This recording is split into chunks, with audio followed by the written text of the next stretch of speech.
Ha compiuto da poco 18 anni ed ha trovato la forza di andare in questura e chiedere aiuto.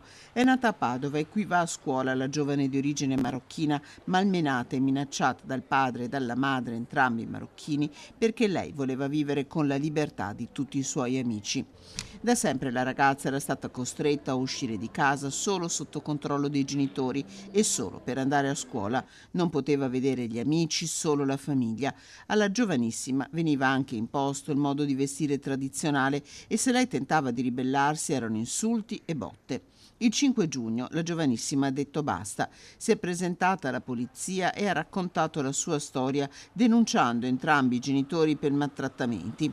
Informata la procura, la diciottenne è stata collocata in una struttura protetta.